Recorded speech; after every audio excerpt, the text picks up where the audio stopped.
Hi there. So you do have an internal voice that guides you throughout your day. It tells you what to do, what to think, how to feel. And for most people, this internal voice is anything but friendly. In fact, it may resemble an army drill sergeant in a lot of ways. So let's take a quick example of what I mean by that. Imagine that you're having a great day. Everything's going well. You got the kids out of the house off to school without a hiccup. Your cat is not bothering your computer when you're trying to fill a video. um, and you get out of your house and you're on your way to work, and then you make a little mistake. Something as little as forgetting your coffee cup at home, or maybe you took a wrong turn, and all hell breaks loose. On the outside, everything looks okay, nothing's broken, you don't get in a car accident or anything like that.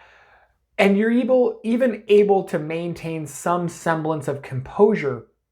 But your internal voice takes this one small slip, this one single mistake, and punishes you severely for it.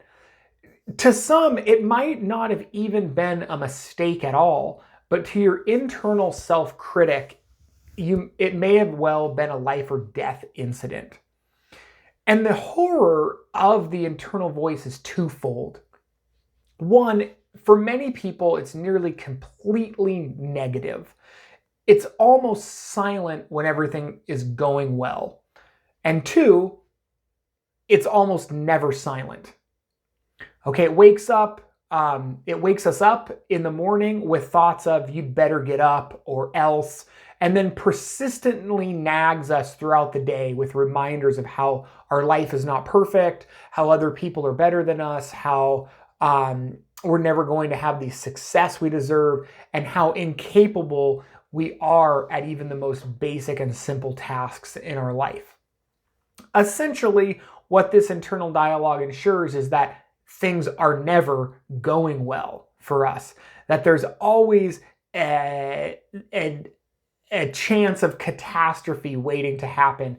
And so we're always anxious that we're not going to be able to handle it well. So in other areas of our life, such as our health, this voice is constantly comparing us to other people, supermodels, TV personalities. It's nagging us about our weight, our muscles, our diet, our hair, our skin, and then our ability to adhere to diets and exercise programs and other self-improvement strategies, right? This negative Nancy, as sometimes I call it, often creates an identity of failure before we've even tried anything. It tells us you've never been able to stick to a diet before, so why try now? Or maybe you have no willpower and no discipline. You're just a fat slob. Why do you even try? And these insults, because they're coming from inside of us, inside of ourselves, become elements that we identify with. And they turn into a self-fulfilling prophecy, whereby we create the failures that we're anticipating. And then when we fail, we can say, oh, well, I told you so, to ourselves, right? And so it's no wonder why we have such a hard time making positive changes in our lives.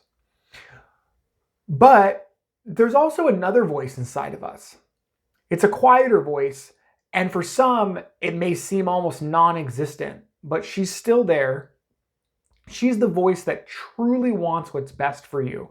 He's the voice that wants you to achieve all that you desire in life.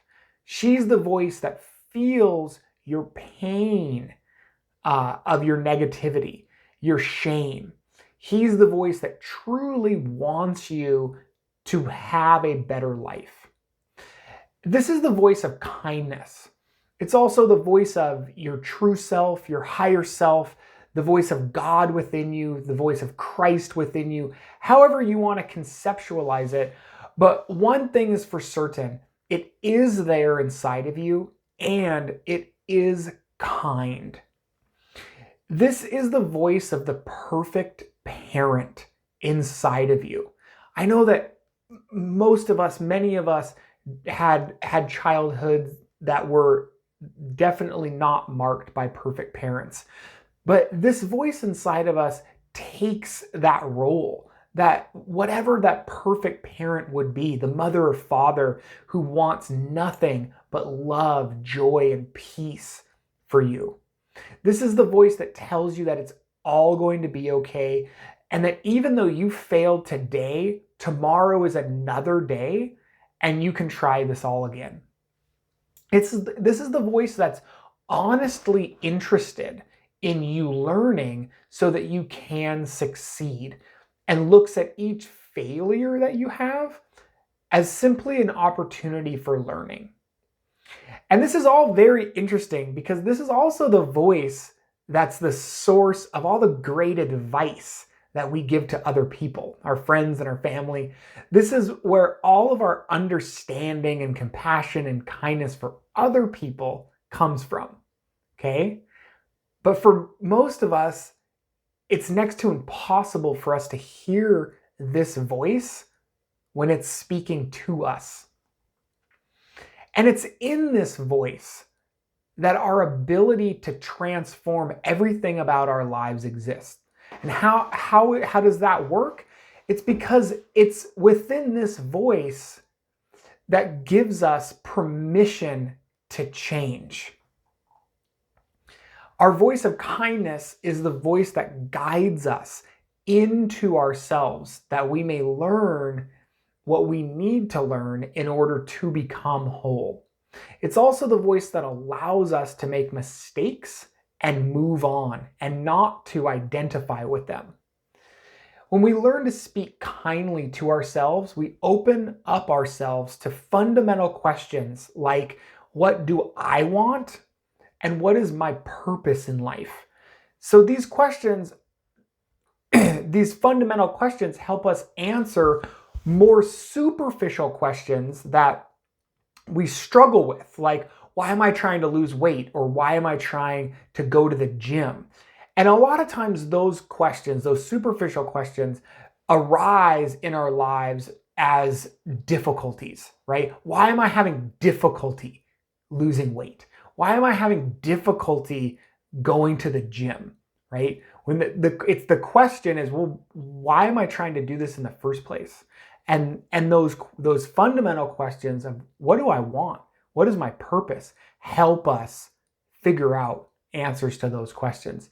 And it's because the answers to those questions can be very different depending on the perspective that we have. These two voices within ourselves, this voice of kindness and this internal voice of a critic, have vastly different perspectives on these questions. On the one hand, we hear, well, you're trying to go to the gym because you need to lose weight because you're an unhealthy fat slob. And on the other hand, we may hear, you're going to the gym or you are trying this diet, you're trying to lose weight because I want to feel better in my body. I want to be able to move around with more grace. And I'd really like to enjoy myself more when I do physical things with my friends. Or even more simply, I want to feel happy and alive inside my body. So these two different ways of looking at this are incredibly different, right? In how they answer these superficial questions of, why am I trying to go to the gym? Why am I trying to diet? Why am I trying to lose weight? And they will yield entirely different results. When you connect to the goodness you want for yourself, it will always be easier. And it will always be more sustainable to make changes of any type in your life, but especially the types of changes that you're trying to make in order to reach your health goals. Because they're goals that you truly want. They're not you trying to be somebody or something that you're not. So one amazing exercise that I recommend to nearly all of my clients to help them practice being kind to themselves and finding this voice is mirror work. And mirror work operates like this. Stand in front of a mirror for 2 minutes every day for 1 week and simply speak kindness and love to yourself. Speak to yourself as if you were a parent speaking to a small child who's struggling. Say things like, I love you unconditionally. No matter what you're going through, I love you so much, and there's nothing that you're going to do that's going to change my love and care for you. I want you to succeed, and I want you to be the best human being that you can possibly be. And I'm going to be here to support you. And if you fail, that's okay. We'll learn at this together and we'll figure out what needs to happen in order for us to succeed in this. I love you so much. I care for you, etc., etc. Right? As you're speaking to yourself, 2 minutes. It's generally very difficult for people when they first start, and keep with it. It is an amazing exercise that will help you find that voice inside of yourself that speaks kindness into your life. I hope that's helpful, and we'll see you next week.